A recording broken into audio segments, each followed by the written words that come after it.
Good evening, everyone. Good evening. I'm Alicia Mazurek, and on behalf of Co-President Jen Oliver and all of the Board of Directors, I'm thrilled to welcome you to the 2025 Annual Meeting of the League of Women Voters of Dearborn Heights.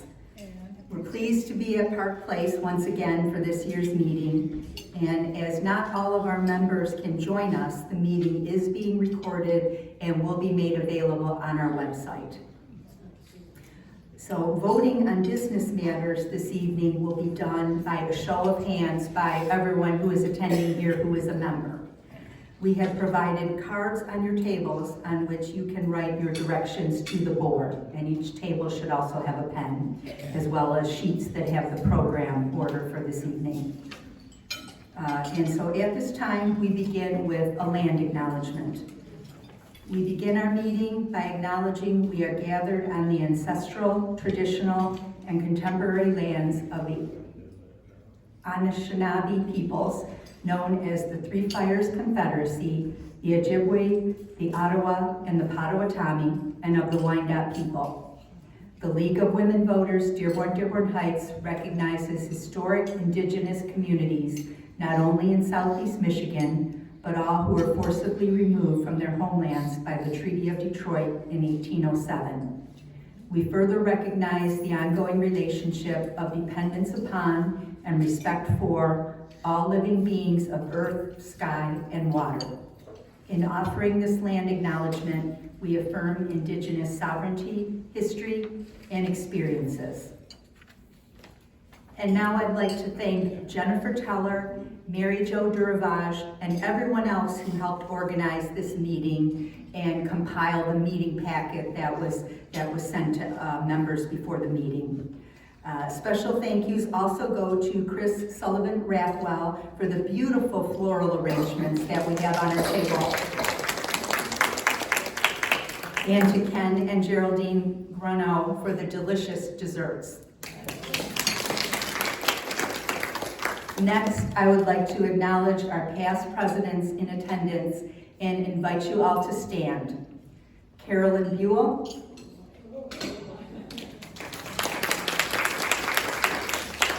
Judy Carty,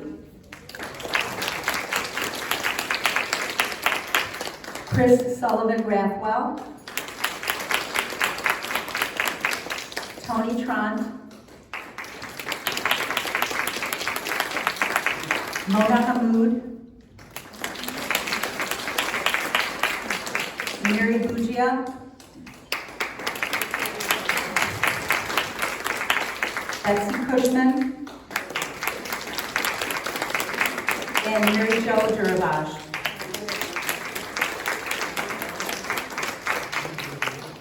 We also have a few public officials who are joining us tonight. Some that I introduced before we got started, and they weren't able to join us for dinner. But in addition to those officials and representative officials, we have our guest speaker this evening, Inkster Police Chief Tamika Jenkins. And we are also joined by Dearborn Heights Treasurer and one of our own members, Lisa Hicks Clayton. So now for the business part of our meeting.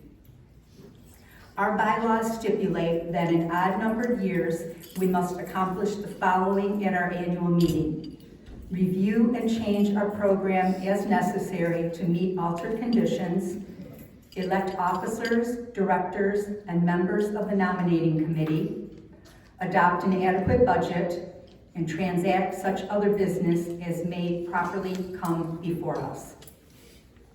Our bylaws also state that 15% of the membership as of January, or in this case, 17 members, must be in attendance to reach a quorum at this meeting. And it looks like we have achieved that very easily, so thank you for that. Finally, our bylaws state that the minutes of the annual meeting must be approved by a minute reading committee of at least 3 members. Secretary Geraldine Grunow will record the minutes and submit them to me, as well as Jeanette Bartz and Tricia Jokum, who have graciously agreed to serve on this committee. Thank you all. And once the meeting minutes are approved, the committee will submit them to the board for approval at their September meeting, and they will be included in the 2026 annual meeting packet. You will also find the approved minutes from the 2024 annual meeting in the meeting packet that was emailed to all members previously.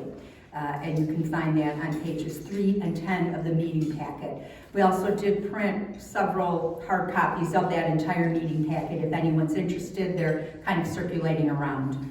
So I'll move on to local program. Members noted that before we can develop positions that are specific to Inkster, a city that we added to our coverage area at the 2024 annual meeting, a study is required. And at our December 2024 membership meeting, several areas of focus were suggested to expand the study and practice of government at all school levels and to instill the value of participation in the political process, such as the importance of civics education, continued use of the student priority exercise conducted during our high school voter registration, using these priorities to tailor questions for candidate forums and voter guides, and meeting with educators to learn about their experiences teaching civics and government courses. Next item are our proposed bylaw change. The proposed bylaw change is found on page 13 of the meeting packet. As noted last year, the structure transformation journey, including a unified due structure, was approved at the 2022 National Convention.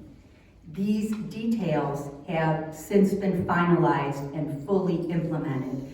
As many of you may be aware, in February of this year, LWVUS rolled out the chapter spot, the new dues platform.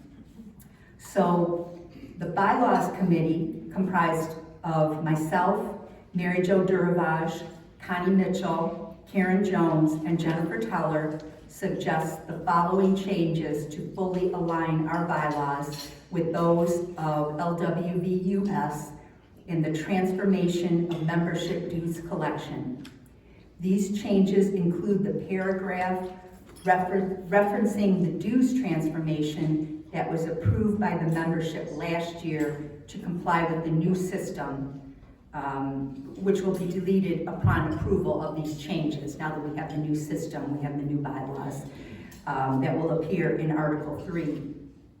And the language is in Article 3, membership, Section 2, types of membership. The existing text will be replaced with the following. Number 1, members. Persons at least 16 years of age who join the league shall be voting members of the local and state leagues of their place of joining and of the LWVUS. Those who have been members of the league for 50 years or more shall be honorary life members, excused from the payments of dues. Those who are students are defined as individuals enrolled as full or part-time with an accredited institution. And number 2, associate members. All others who join the league shall be associate members. In Article 6, financial administration, Section 2, dues, Part A will be replaced with the following. From July 1st, 2025, dues shall be payable annually on a member's anniversary date. Recommended dues per member are suggested by National, though members may pay what they can, exceeding a floor amount. Benefits are neither gained or lost by the amount of the dues a member pays. Funds are shared at a predetermined level with LWVDDH, LWVMI, and LWVUS. Number 2, any member who fails to make payments on dues by 45 days after their anniversary date shall be dropped from the membership. Number 3, when 2 or more members reside at the same address in a common household, They may each elect to pay individual dues equal to 75% of the established per member dues. And number 4, complimentary memberships may be given depending upon funds available for this purpose. And I'll just point out that the provisions regarding household memberships, those are the same. There's not a change. There will continue to be a household membership. So I now call for a motion to amend our bylaws as indicated to conform to the unified due structure to be implemented by LWVUS in 2025. I'll move. Laura Dudgeon makes a motion. I'll second. Karen Jones has seconded the motion. Thank you both. Is there any discussion on the motion?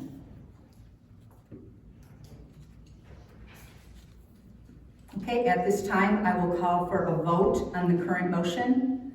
All in favor of the motion to amend our bylaws as indicated to fully conform to the LWVUS unified due structure, please raise your hand.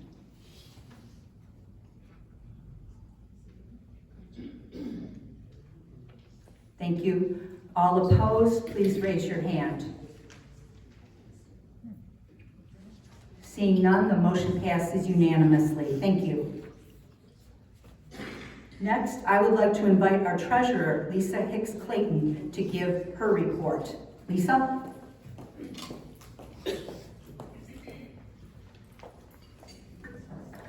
Good evening, everyone. Good evening. I'm happy to report that all continues to go and be on track for this year. We had a number of grant opportunities identified by our leadership team and executed by members.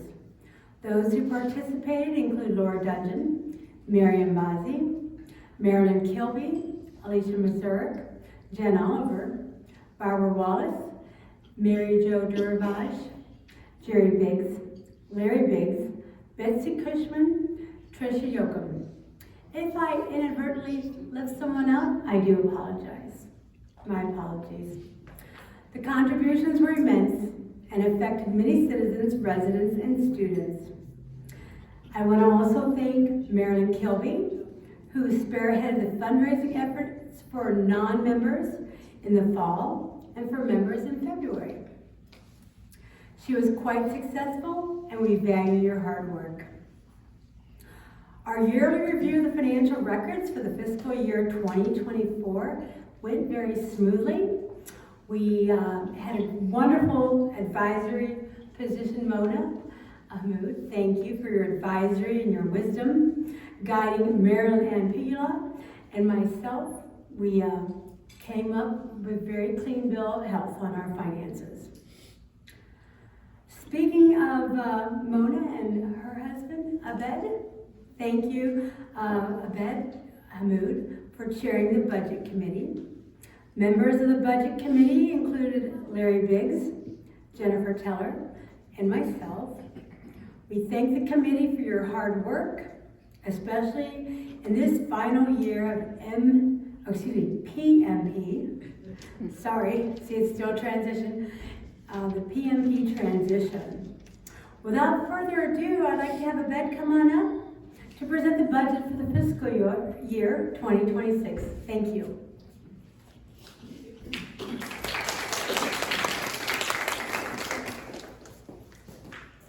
Thank you, Lisa. Good evening, everyone. Always a pleasure to be with this group. I've been a member for 25 years, so tonight I realize it's going to take me another 25 to have my dues waived.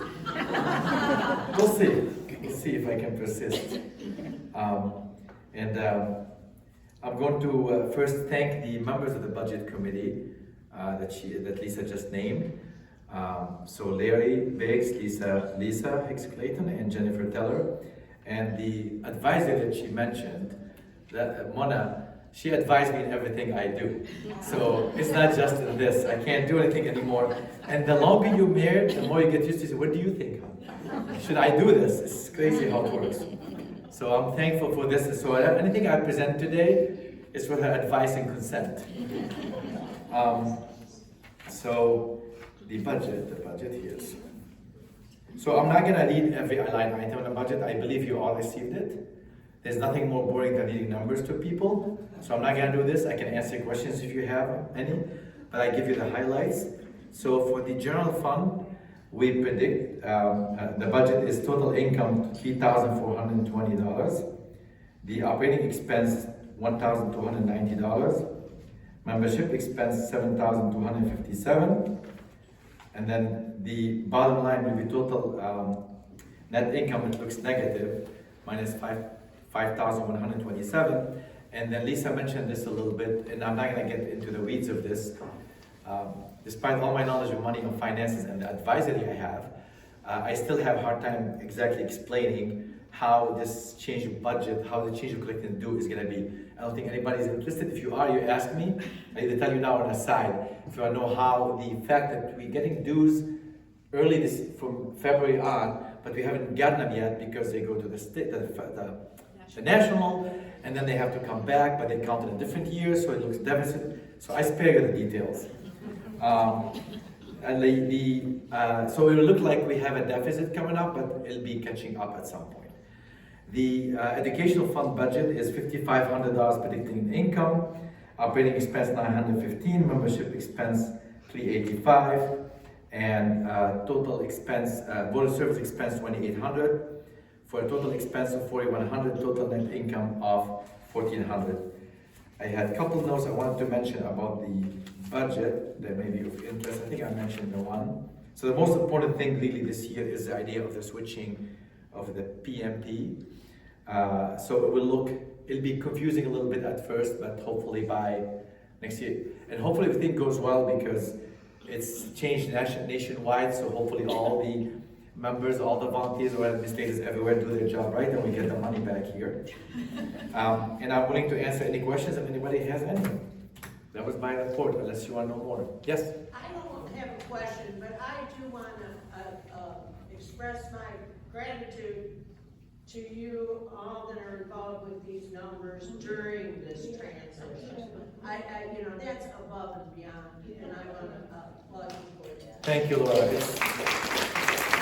It took a lot of knowledge in finance and degrees and college degrees for us to figure out how to do this. I don't know, good luck to whoever invented this and we're going to implement it.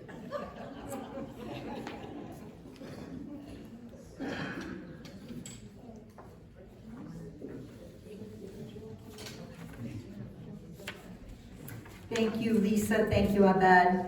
And I will now entertain a motion from the Budget Committee to adopt the proposed budget for the fiscal year 2025-26. I move to adopt the budget. The motion is made by Abed, and the adoption of the proposed budget has been moved and supported by a committee, so we don't need any seconds. Is there any discussion? Is this the one on page 15? What's the question? Which page is the budget on? I do not have a copy. Can someone who has a copy of the, 19 of 3019. okay, Lisa has informed us it's on page 19. So please, if you want to take a moment there and if anyone had any discussion on this.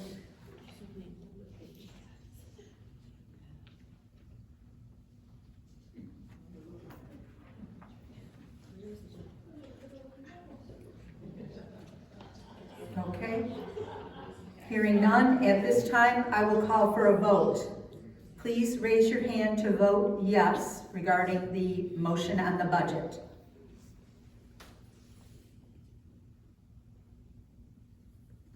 Okay. Please raise your hand to vote no. The motion passes unanimously. We have a budget for next fiscal year. Thank you. We have adopted the budget. And again, thank you, a big thank you to all the members of the Budget Committee for all of your hard work. Moving on to nominations, one of the important tasks that we will undertake tonight is the election of new officers. This year, our nominating committee was chaired by Kimberly Ismail, with Christina Sullivan Rathwell, Charday Crutchfield, Miriam Bazey, and Mary Jo Durvage serving as members. Kimberly was not able to attend this evening. Her nephew is graduating from medical school, so she is celebrating his graduation. So I now invite nominating committee member Mary Jo Durvage to present the committee's proposed slate of candidates, which also can be found on pages 21 and 22 of your meeting package. Mary Jo? Thank you. Thank you, Lisa. Okay, so according to our bylaws, odd number years, we shall elect the offices of president and secretary, as well as 3 director positions for terms of 2 years. The term for this year's slate of officers runs from July 2025 through June 30th, 2027. The slate of candidates for the board are as follows. President, Connie R. Mitchell. Secretary, Marlene Kilby. Director, Miriam Bazey. Director, Jerry Biggs. And Director, Jennifer Teller. Additionally, our bylaws call for nominating committee members to be elected for 1-year terms. This year's slate of candidates for the nominating committee are, nominating committee chair is unfortunately vacant right now, nominating committee member Larry Biggs, and nominating committee member Alicia Mazurek. Shall we have the candidates stand up? Yeah. Okay, and this is Alicia, of course, Connie Mitchell, and who else? And Marlene Kilby is standing up? Okay, thank you. And who's up? Oh, Miriam. Sorry, Miriam, you were behind Alicia. And I do want to just say, some of you you keep hearing the name Jennifer Teller. Well, Jennifer would be here, but she lives in Massachusetts now. But so, you know, we do obviously everything through internet and Zoom and everything, but I just thought I'd share that with you. Okay, so biographies of the candidates are in your package. And members remaining on the board are Vice President Karen Jones, Treasurer Lisa Hicks Clayton, Director Mary Jo Durvage, and Director Laura Dudgeon. So, thank you.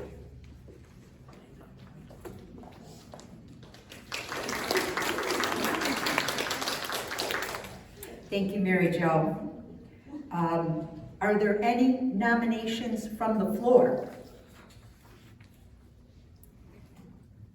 Our bylaws require that I must ask that 3 times, so I will ask again. Are there any nominations from the floor?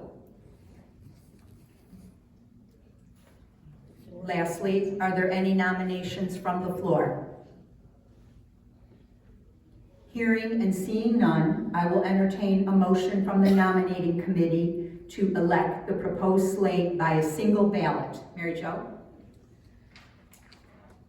Yes. I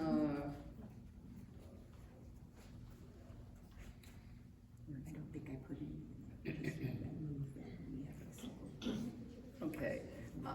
I move that we have a single ballot election of the proposed slate as it has, Okay, Mary Jo has made that motion. So, as that motion has come from a committee, we don't need a second.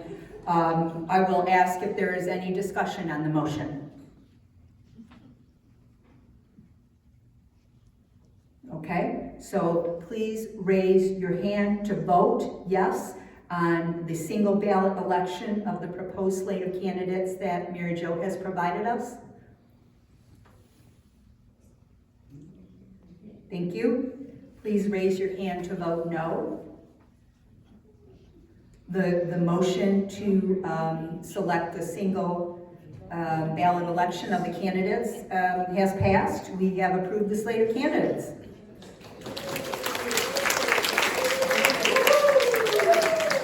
And I just want to tell you that, so it'll be up to the board to fill the vacancy of the nominating committee chair. So if you are so moved to nominate yourself, you can talk to one of our new president, officers, or any of the board members. Thank you. Thanks, Mary Jo. And thank you in absentia to Kimberly and the entire nominating committee. And congratulations to all of the newly elected officers. So,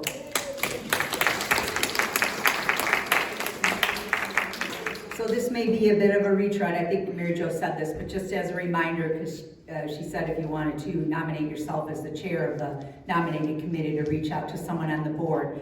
Those remaining on the board are Vice President Karen Jones, Treasurer Lisa Hicks Clayton, and Directors Mary Jo Duravage and Laura Dudgeon.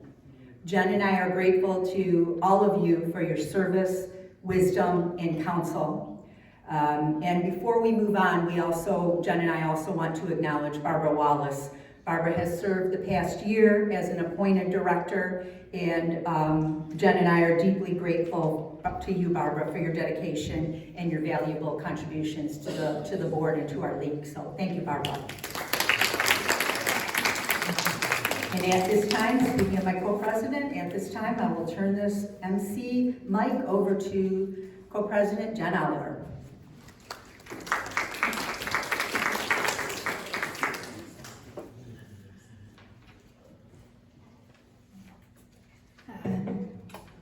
Thank you, Alicia. All right, we just have a few more reports to get through tonight. So we'll start with communications. Under the communications umbrella, in addition to our newsletters, Mary Jo has maintained our website along with Jennifer Teller, and Betsy Cushman has run our Facebook account with assistance from Kim Ismail. We do have an Instagram account that is not currently being updated, so if anyone here has experience with this platform, please contact Mary Jo because we'd like to get that up and running again. We also recently closed our TikTok account due to the partisan nature of that platform and security concerns. Member Colleen Kim has graciously saved the videos that she worked so hard to create and upload to that platform. So at some point this summer, I hope to get those uploaded to our YouTube channel as shorts. As noted in Mary Jo's report, we've recorded and uploaded all of our recent member meetings to our YouTube channel. And tonight's meeting will also be recorded, and I'll get that uploaded on our website by the end of this weekend. If anybody here has any skill or interest in helping to record these meetings, please feel free to let me know, and we can share the tasks to make sure that we have full coverage if I'm not available. One more thing for communications. To save money and eliminate the need for a physical phone and enable more members to be able to use our phone number for league business, we have shifted our number to Google Voice. This change allows members with access to the Google account to view all calls, text messages, and voicemails sent to our league's long-standing number via their home computers or mobile devices, and to make outgoing calls and texts on the league line using those same devices. If you have any questions about this service, about how it works, if you need it for league business, please don't hesitate to ask me after the meeting or contact me later, and we can discuss that. Okay, on to membership. Membership Mary Jo Duravage, she wears many hats, has worked tirelessly to welcome new members into our league, keep track of all of our existing members, and compile and send 2 newsletters each month. As of the end of May, our league is 91 members strong. This year we have welcomed several new and returning members: Lorenza C. Acker, Sharday Crutchfield, Karen Davis, Becca Fielding, Adeline Grant, Bonnie J. Holmes, Shabana Khan, Melissa Brown Knox, Sarah D. Sample-Lebrel, Leslie Herrick, and Marion Bazzi. Our new members come from Allen Park, Canton, Dearborn Heights, Inkster, and Rockwood. Other cities represented by our current membership are Canton, Ecorse, Ferndale, Grosse Ile, Riverview, Taylor, and Royal Oak. Our local league is truly nationwide. As mentioned, we also have members in Massachusetts and Washington State. Thank you, Mary Jo, for your service and your detailed report, which can be found in the packet. At this time, I'd also like to recognize, Mary Jo. Can I just say a couple things about membership? Yeah, sure. Thank you. So, I've had a few questions about renewals, that kind of thing, so hopefully all of you, at least who have email, have received something from Washington telling you that it's, and I'm hearing some heads shaking, that you have to, it's time to renew. So you should have received one on around April 30th, and then another one around May 30th. And then you should receive one, so most of our expiration, most of us expire 6/30, our membership. So we are sharing the same similar thing. So we should receive another one the day of our expiration date. And then another reminder 2 weeks later. And then as we saw in the bylaws, we if you don't renew by then, after 45 days, then you are dry. But you can always renew and just call me and figure out how to do that. There are instructions on our website under Join Renew. And if you're looking at your profile, because you are encouraged to do that on the national portal. And if you see you might want to look at your join date, see if that makes sense. I've seen a couple that look kind of funny, but I don't have any more information that they do at national. So, and it's important if you're approaching age or time of 50, so that we can acknowledge you as a lifetime member, because I'm not going to know to change it. And if you don't care, then you don't have to let me know.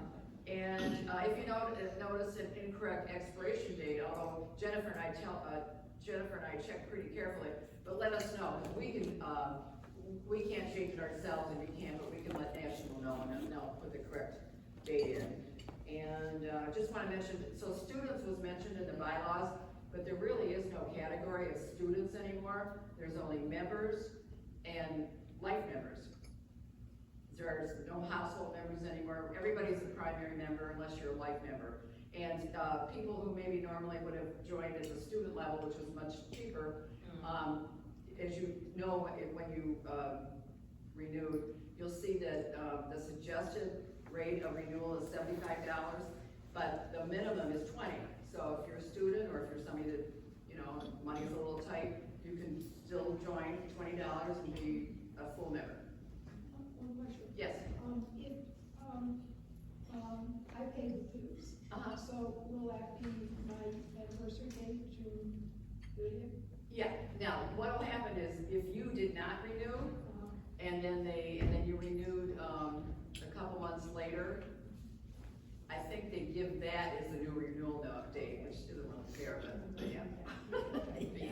You'll keep the same expiration date. Thank you so much. Thank you, Mary Jo, for that clarification. At this time, I'd also like to recognize our very active contingent of members at Alegria Village in Dearborn, who work to educate voters and promote league positions within their community and beyond. Under the leadership of Barbara Wallace, the members have provided educational, informational programming, hosted local elected officials, and conducted Get Out the Vote efforts ahead of last year's elections. So I thank you all for your service.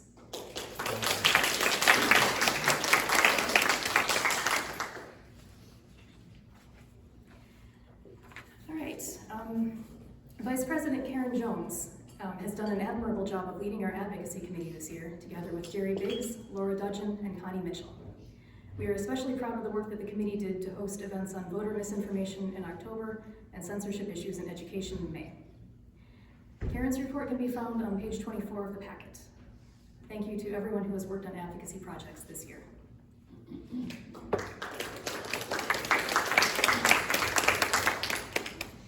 Okay, now I'll briefly discuss voter service. Given that last year was a presidential election year and this year is a local election year in 2 of our 3 cities, the Voter Services Committee has remained very active.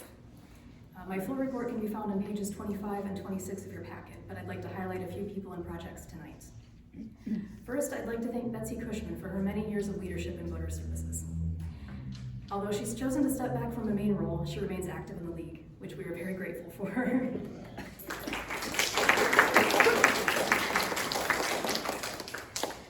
I'd also like to thank Jennifer Teller, who, despite living in Massachusetts, has continued to work on Vote 411 and the Who's Who document, the latter along with Tricia Yoakum. So I thank you both.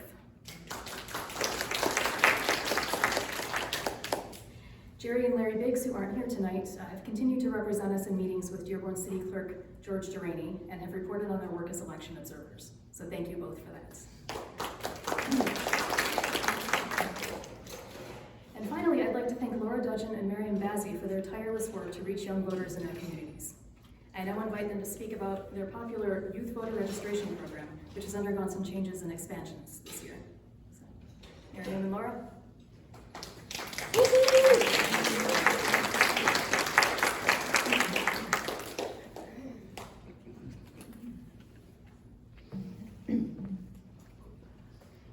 Hi everyone. So for those of you that don't know, every year Access and the League of Women Voters partner to conduct our student voter registration program. Laura and I are partners in this project and we love it, and we want to thank all of you who always volunteer every year to help us out with the class classrooms. I see a lot of you here tonight, so thank you so much for everything that you do to support our work.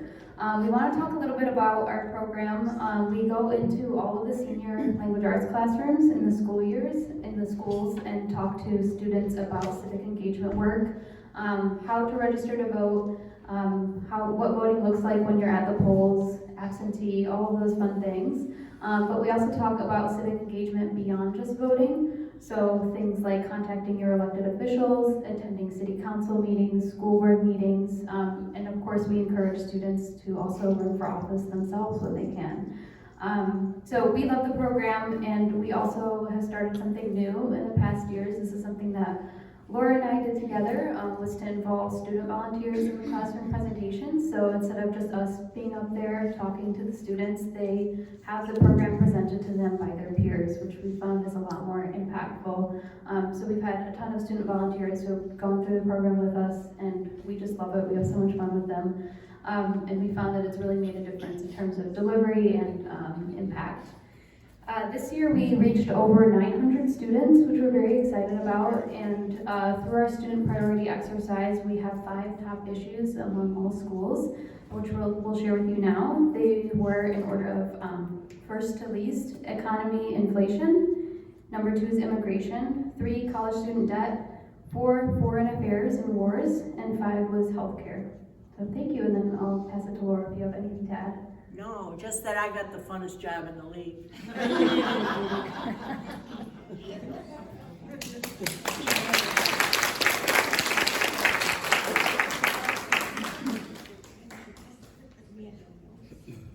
All right, thank you both, and thank you to everyone on the Voter Services Committee. We have a busy year ahead, and we're looking forward to welcoming many volunteers, so look out for emails from me because I will be calling on you, especially this fall. At this time, I'd like to invite a guest speaker to the podium. Yara Reda is a Lebanese-American environmental advocate and incoming freshman at the University of Michigan, Ann Arbor. She began her work through the EHRA Academy in Dearborn and has since co-authored a paper in the Environmental Justice Journal and participated in Planet Detroit's Neighborhood Reporting Lab, where she was trained in community-based storytelling to highlight grassroots environmental leadership in Metro Detroit. So I welcome Yara to speak to us about her work.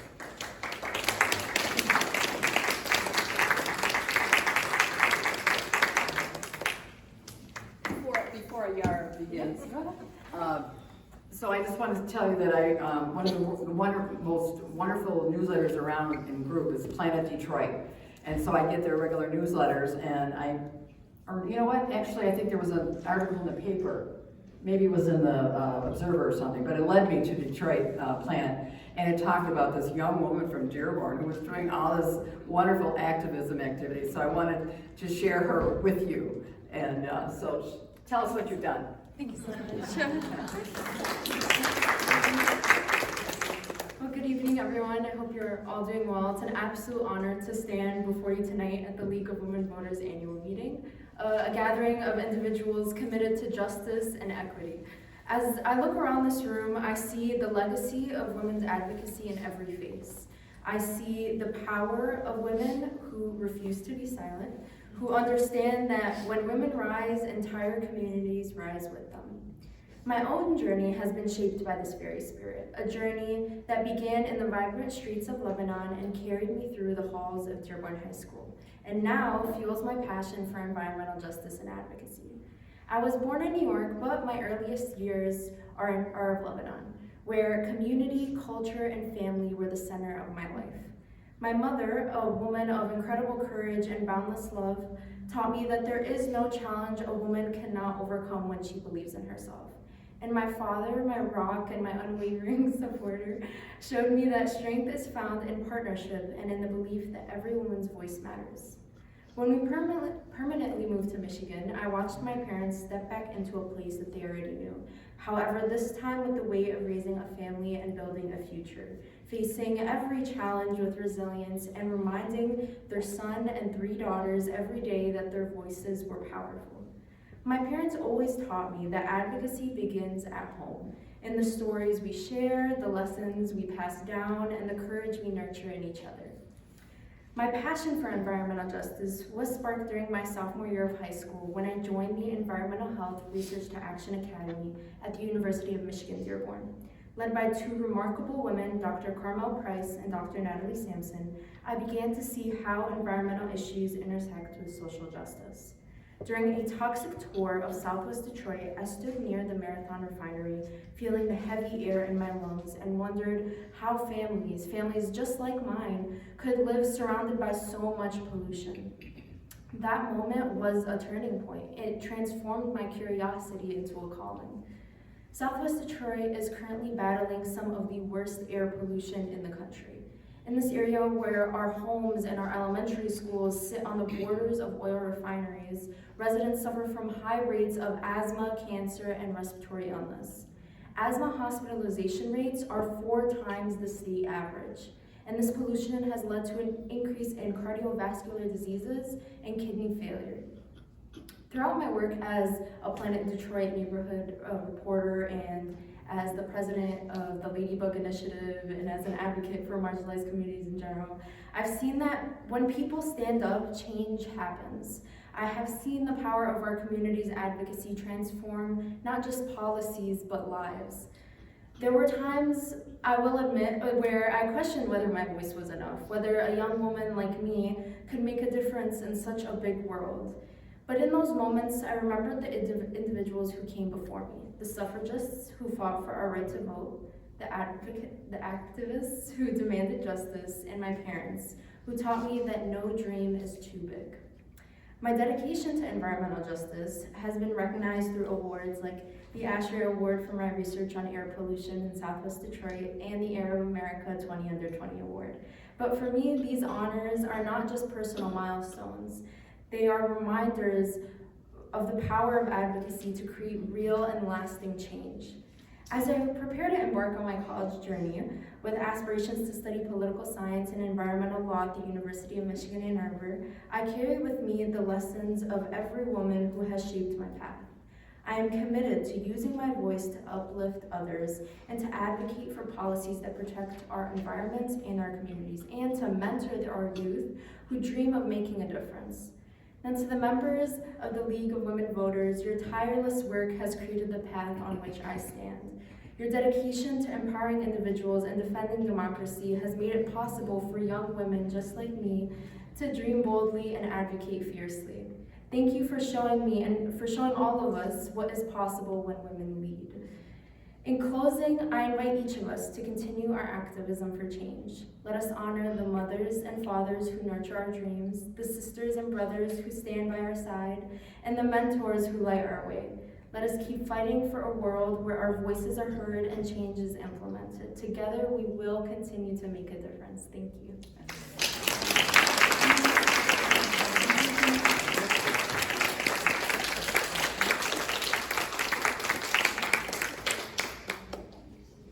Thank you so much, Yara. It was really inspiring to hear about your work and your passion. And as a fellow pioneer, I wish you all the luck in the world as you go forward in your endeavors. Go blue.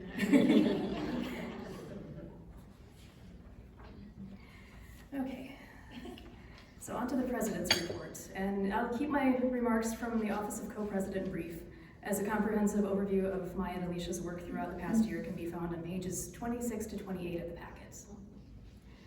First, as this is an odd-numbered year, the League State Convention was held last month in Grand Rapids.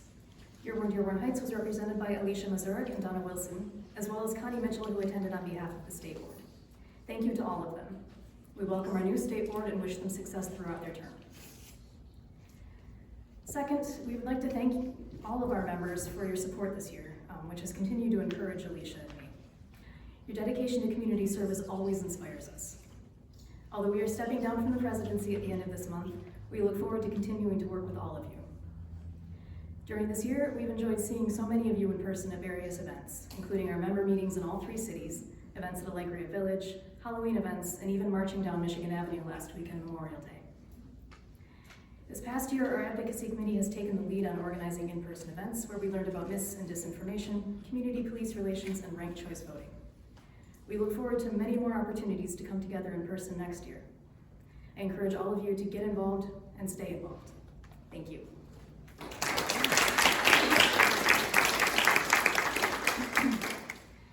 And at this time, I'm delighted to introduce another guest speaker. Inkster Police Department Chief Tamika L. Jenkins is a distinguished law enforcement executive with more than 2 decades of dedicated public service. A native of Pontiac, Michigan, Chief Jenkins is a graduate of the Northwestern University School of Police Staff and Command. She holds a Bachelor of Science degree in Leadership, Diversity, and Public Safety, as well as an MBA in Leadership, both from Cleary University. Chief Jenkins began her law enforcement career with the Pontiac Police Department before joining the Detroit Public Schools Police Department, where she served with distinction until her retirement. In April 2023, she joined the Inkster Police Department as a commander and rapidly ascended through the ranks, culminating in her appointment as Chief of Police. Chief Jenkins is a dedicated public servant, spouse, parent, and grandparent. She remains deeply involved in volunteer and mentorship programs focused on youth development and community empowerment. Welcome, Chief Jenkins. We look forward to hearing from you.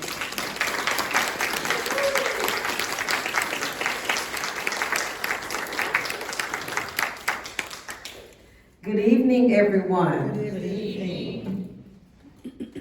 I'm so excited that you all invited me to be your speaker for tonight. Ms. Connie called me and asked me to come and speak at this event at you guys' meeting, and I told her, I said, now you know I'm an introvert. You know I don't like talking and speaking in front of groups, but I couldn't turn her down. I'll do anything for her. So here I am. It's an honor to stand before the League of Women Voters, a group rooted in advocacy, voice, and action. As a woman in law enforcement, I see some values every day in my line of work. I've learned that leadership doesn't always come with a title. Sometimes it simply starts with the courage to show up. When I entered this field, I didn't see many faces that looked like mine. But I didn't let that stop me. I carried the weight of the badge, the weight of expectation, and at times the weight of doubt. But I also carried purpose. I knew that every time I walked into a room, I had a chance to shift the atmosphere. Not by force, but by presence, professionalism, and respect. My journey hasn't been easy. There were moments where I had to prove myself twice as much, speak up when silence would have been safer, and lead when I was the only woman in the room. But every one of those moments helped me shape the kind of leader I strive to be. One who listens deeply, acts with integrity, and never forgets the communities we serve. The League of Women Voters has always stood for participation, making sure voices are heard, rights are protected, and women have a seat at the table. I see that some missions reflected in my work helping build safer and more just communities where people feel safe and valued. And to every young woman watching from the sidelines, unsure if she belongs, I say to you, you do. You absolutely do. Your voice matters, your leadership is needed, and your time is now. Thank you for continuing to lead the way and for letting me share part of my journey with you tonight. I want to kind of talk a little bit about some of the things that I experienced while being in this line of work. I retired from Detroit. One of the main reasons why I left was because, the environment started to get a little tricky. I don't know if any of you are believers in God, but, sometimes He has a way of telling you when it's time to move, right? And so every day I would get up, get dressed for work, my stomach would start hurting. What is wrong with me? That's what I would often say to myself. Like, why every time I'm getting up, I'm getting ready for work, why do I always get this pain in my stomach? Well, I think that was God telling me that it was time for me to move. I had outgrown that environment. So it had gotten so bad that I decided, you know what, I'm gonna apply for some other positions. At the time I was a lieutenant.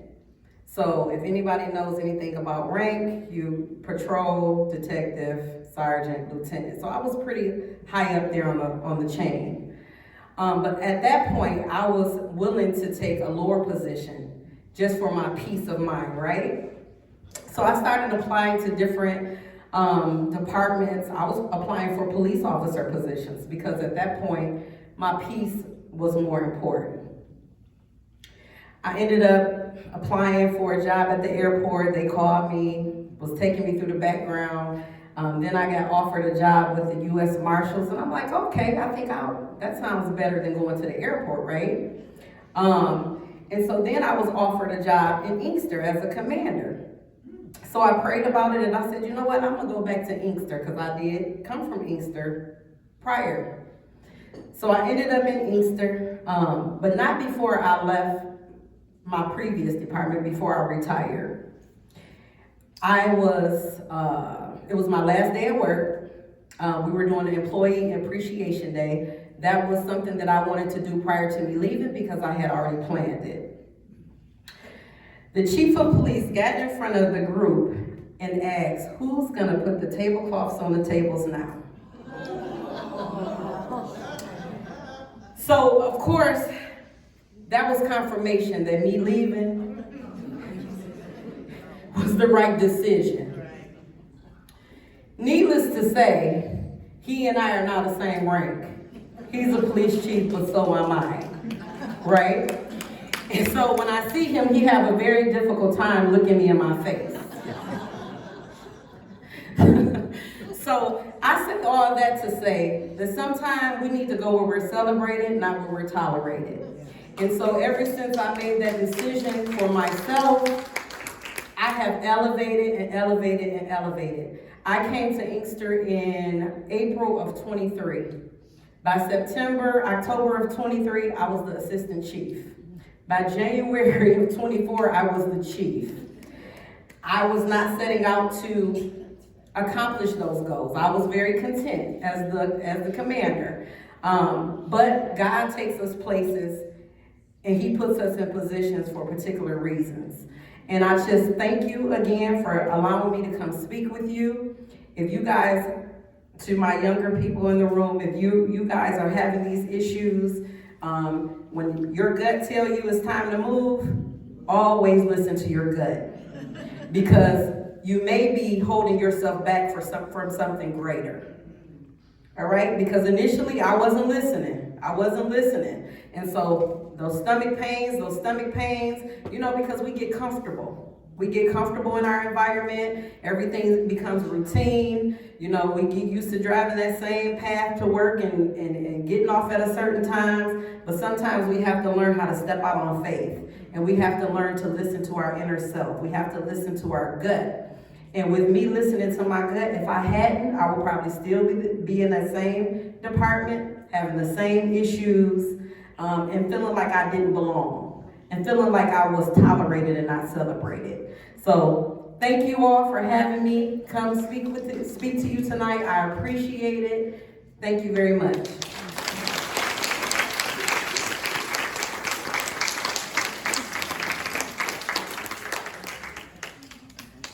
Thank you so much, Chief Jenkins. Yes, Laura. I just like to let everyone know that last night, Inkster had their opening for their farmers market, and we put up a league table there, and when I got there, I didn't know where I was going, what I was doing. Next thing I know, Chief Jenkins was there. And let me help you, where are you going? Okay, I'll grab her. She grabbed the canopy, we got over there, she helped me set it up. And then she found out, oh, I'm gonna see you tomorrow. I want to let you know that she's, how wonderful, humble, and kind she is. Thank Without you. even knowing. Thank you. Actions speak loudly. Thank you. Honorary league member right here. And before I forget, one more time, I do have a couple of little tokens for our speakers. So Chief Jenkins, Yara, we have suffragette sashes for both of you. Oh, thank you.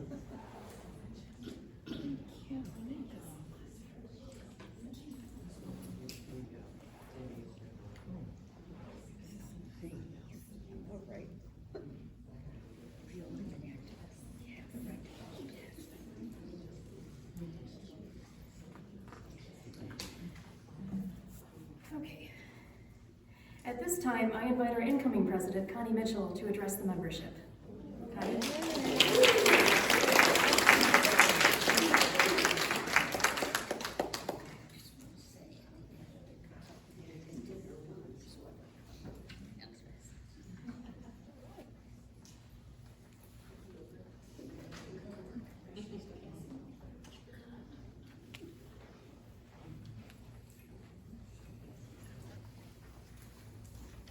Good evening. Good evening.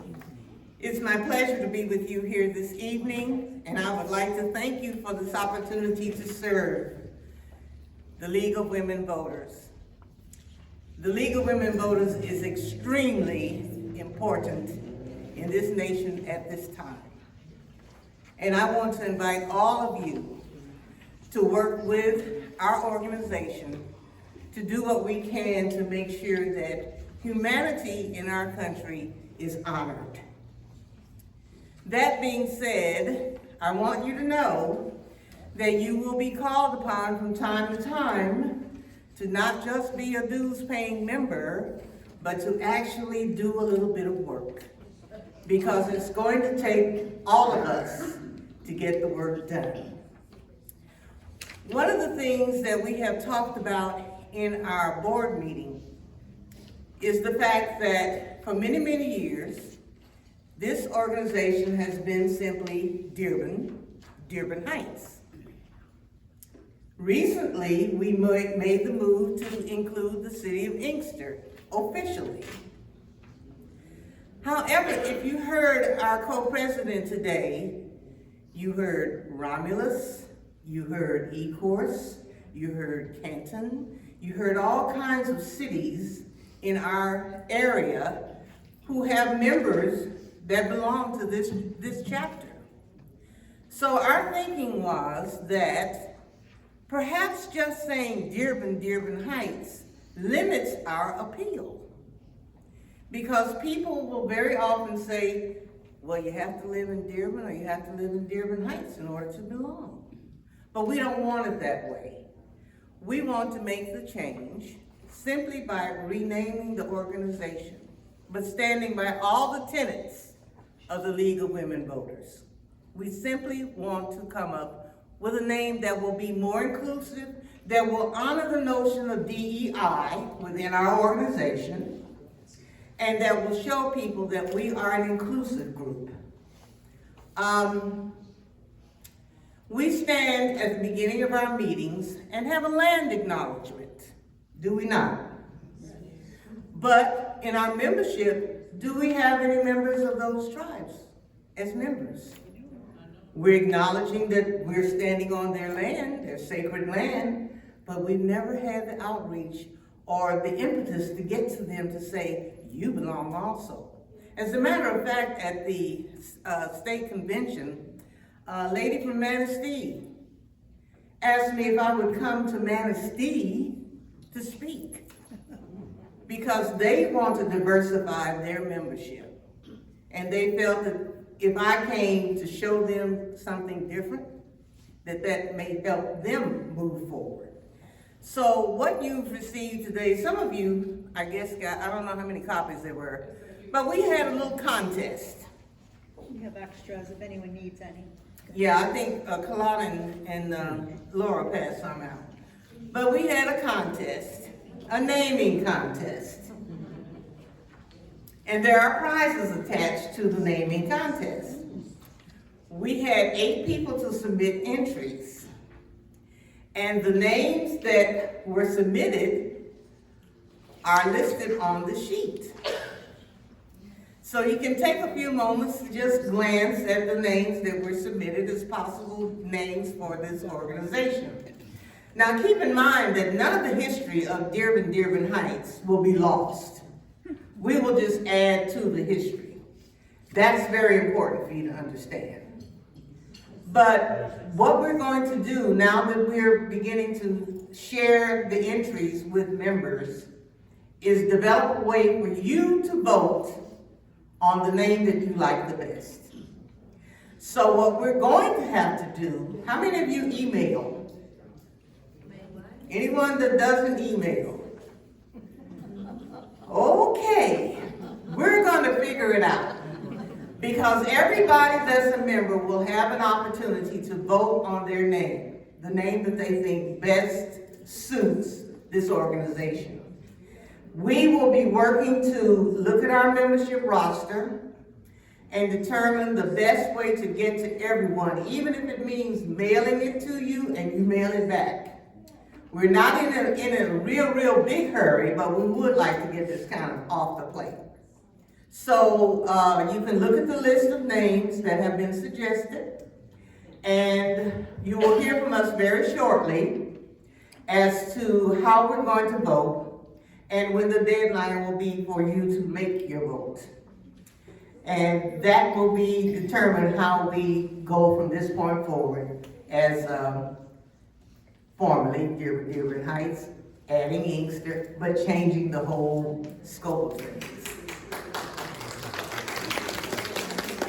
So I'm glad that I think I see a lot of agreement that that's a good idea. We thought it was, because we, as I said, we don't want to limit anyone's thinking that they have to live in any of the 3 cities in order to belong.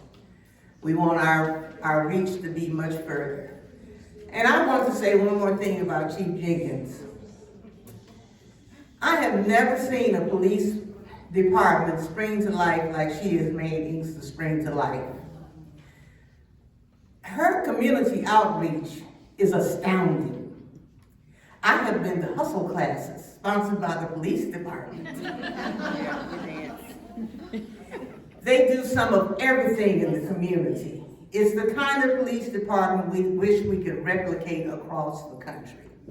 Because when the community is honored in the way that we're being honored in the city of Inkster by the police chief and her staff, it really makes a difference in how you feel about where you live and how you conduct yourself. Because these opportunities for community members to be engaged means that the people have the opportunity to see a different side of policing. So I just wanted to let you know that I really admire her, and I love what she's doing in the city of Inkster. So that's all. I'm not going to take any more time. I'm very glad to be among you this evening. I would like to acknowledge my daughter. This is Miss Kalana Mitchell. That's my baby. She's outstanding. I love her very much. She's a mental health therapist, and she is going to finish her PhD very shortly. Yes. So thank you very much, and you will hear from us very soon. You have a question? Yes, I do. Didn't last year we made a motion to adopt Inkster? Do we not?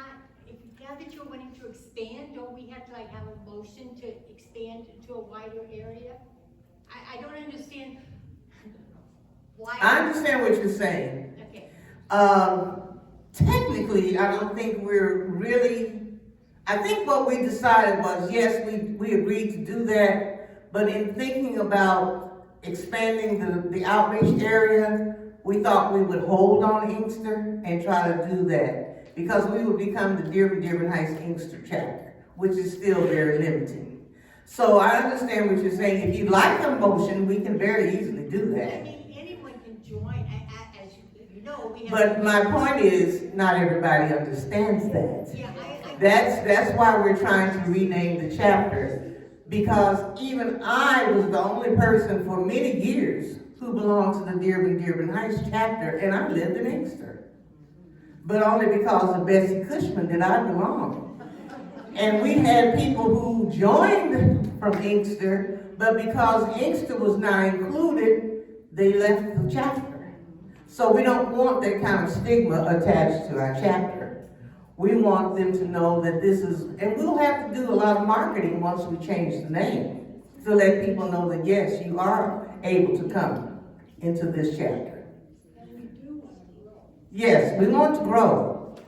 Yeah, I understand where I want to go, but I'm just saying, how does this legitimately, because we did have to last year, we could never include Inkster officially before until we made this motion last year.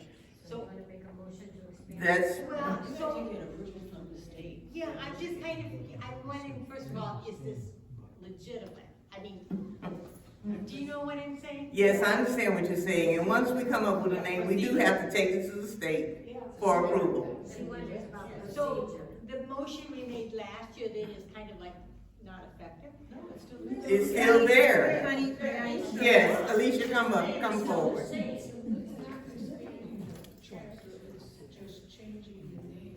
Yeah, I'll do a recap, because many of us were here last year at the 2024 meeting. So what we did last year was made something official that has been part of what our league has done for quite a while, which was to have Inkster become an official part of our league's territory. That was something that we had to get approved at the state level, and, we added to get into the weeds of what the league does with Vote 411 and voter guides, we made it official that the zip code of Inkster became a part of our territory. We continued with the name of League of Women Voters Dearborn Heights, because to change the league's name requires approval at the local league level, that the members will decide what they want their new name to be, and then ultimately to be approved at the national level. So last year we put it to the vote to you all too, and we were thrilled,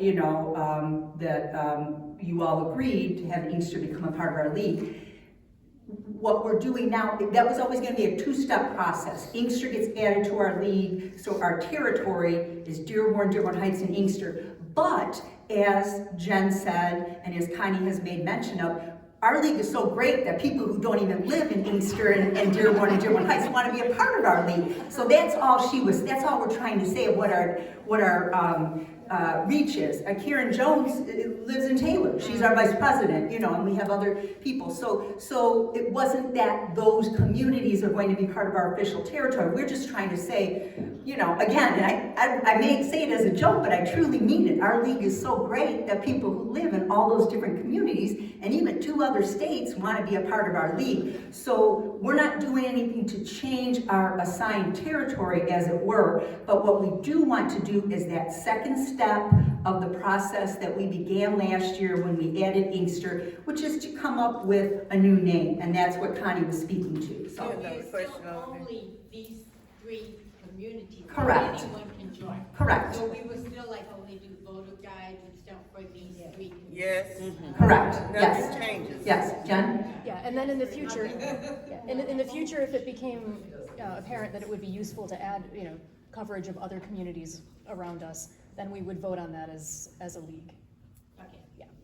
got it. You had a question over Yeah, I see the complication of making information for every city. Yeah. You had a question? Yes, I assume that if you change the name to be a greater area, you don't have to service all those areas. I'm not hearing all the change Service particularly how? voter guides. So for example, if for example you chose Metro West, that would include all the communities that are not covered by a league. But we have to service all those communities. As we grow, it should be easier to do it.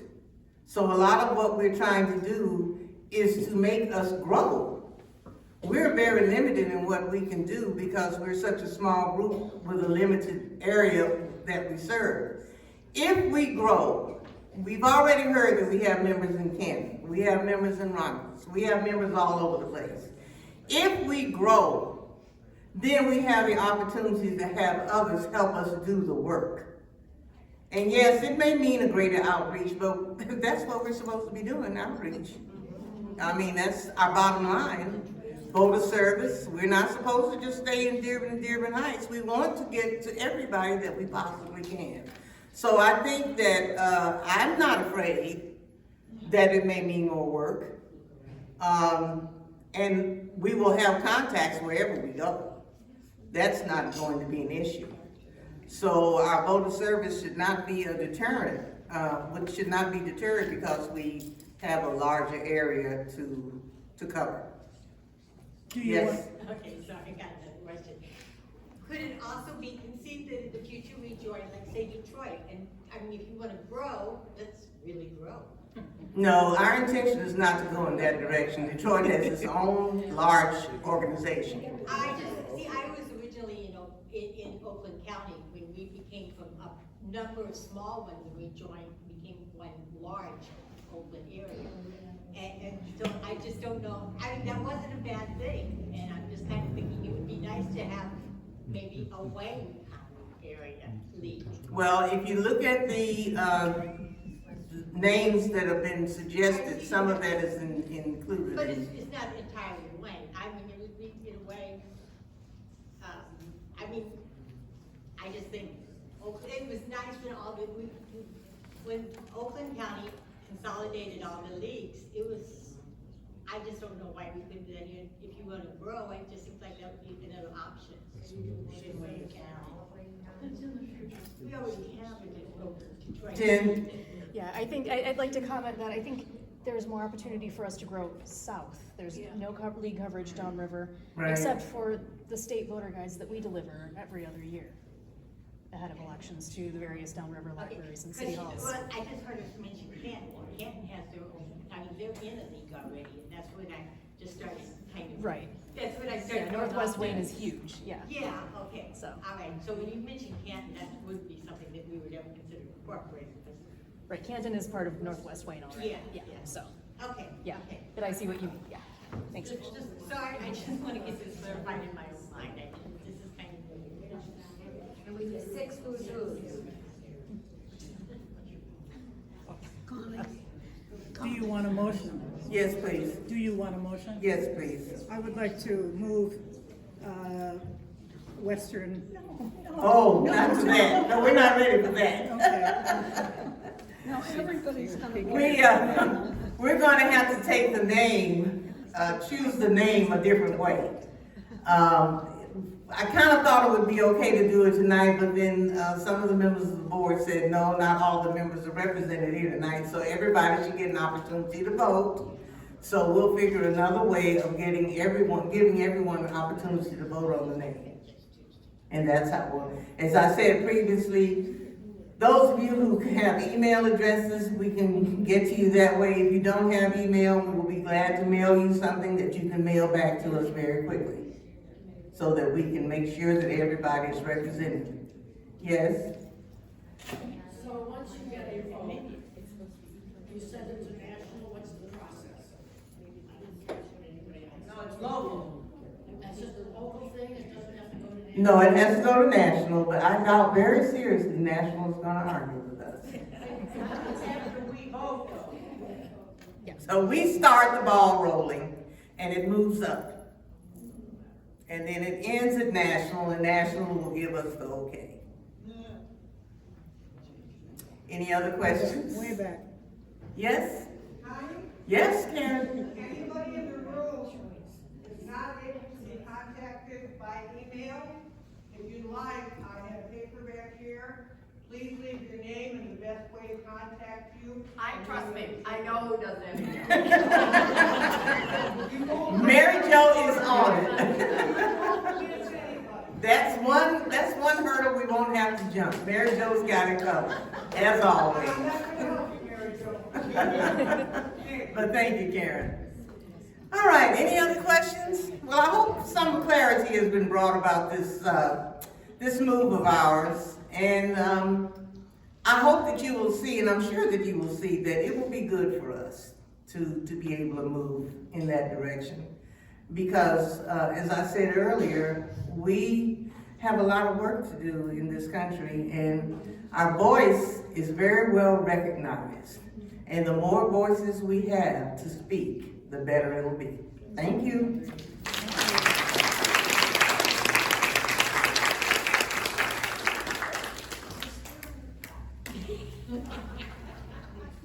All right, thank you, Connie, for that clarification, and we look forward to your leadership. All right, now at this time, I invite any of our members who submitted reports for this meeting to give clarification on those reports if necessary, if you haven't already done so.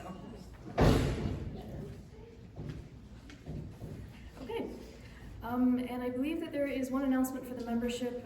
I had Marlene had raised it, but she thinks that Tricia would probably be the best person to come up and talk about upcoming protests. So Tricia, if you'd like to talk a little bit about that. It's up to you.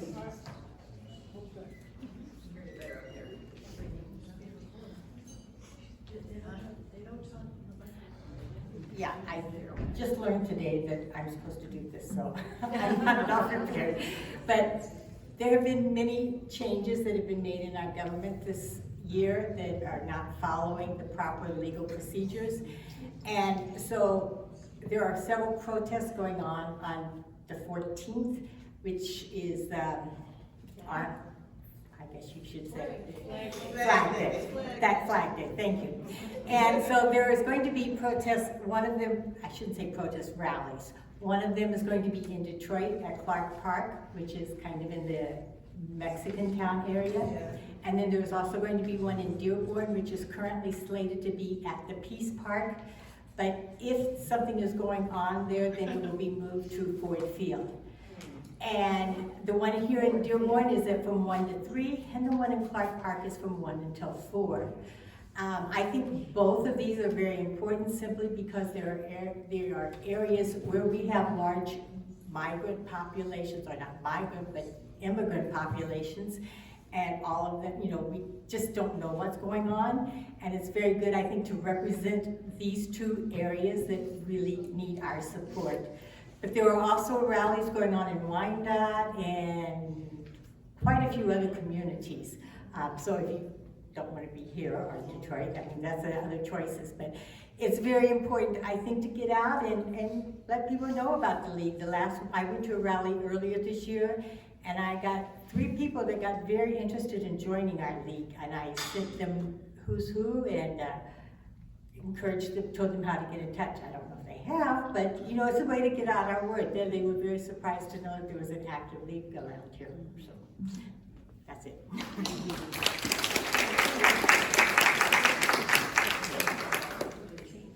Thank you, Tricia. And I'd like to note that our state co-presidents have indicated that as long as the protest is nonpartisan, league members can participate as the league.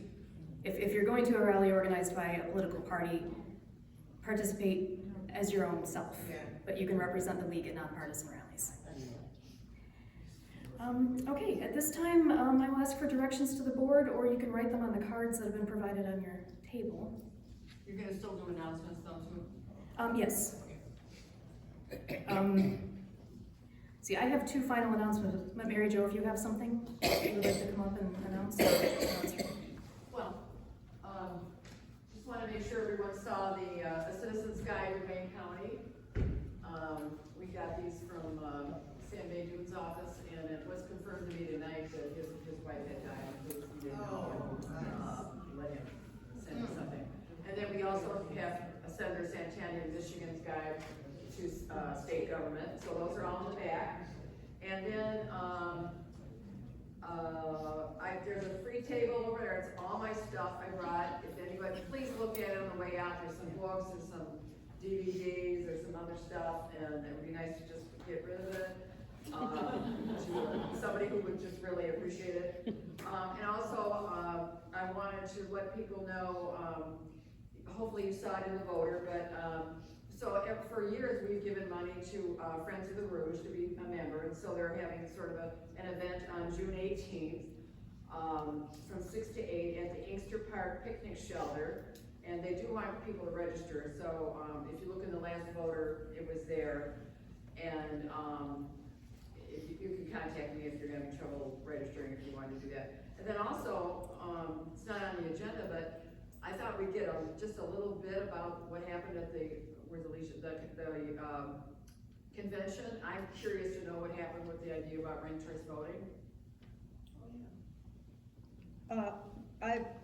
I submitted a report to the board that I know that will be shared with the board at the board meeting, and I know that in the league links they included information regarding the positions. Oh, I didn't see that, I guess.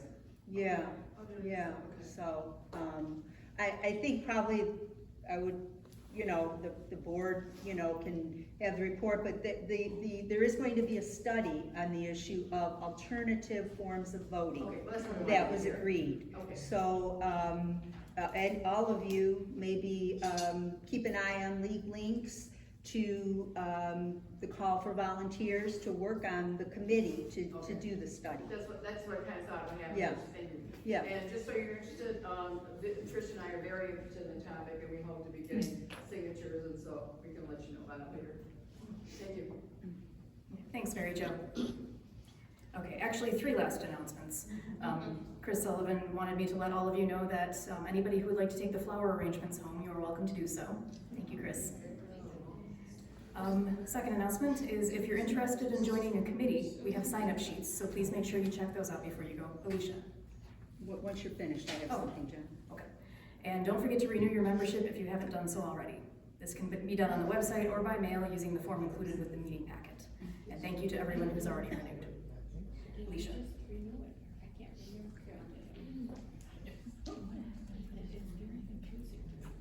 For those of you who, I hope are already aware, but Jen is completing her 2nd term as president.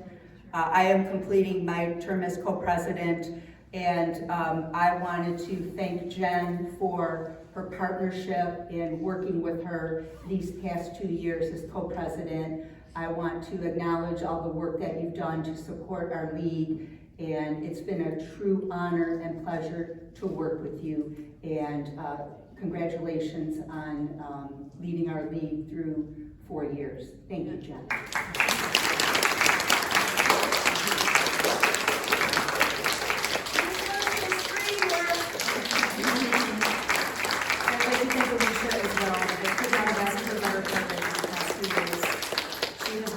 And diligent and incredibly patient and has brought so many new ideas to our league. So I just thank you for your leadership, Alicia.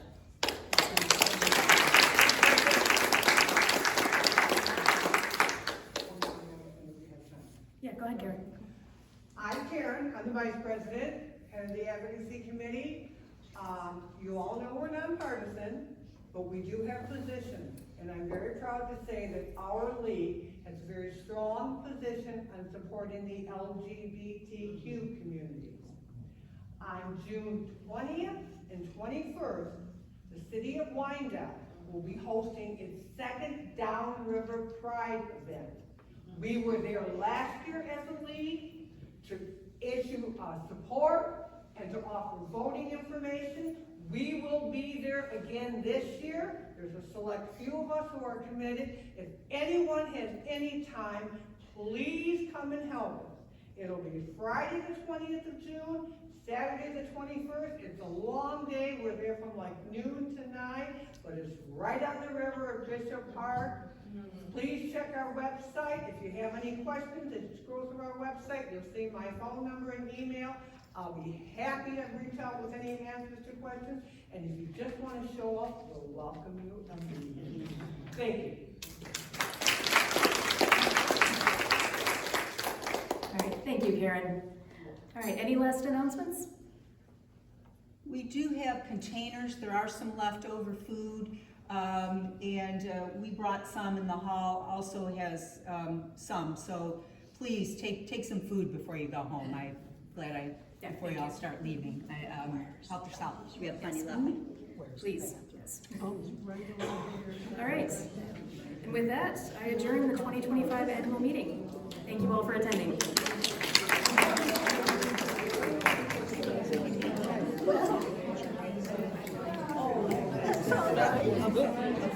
Yeah.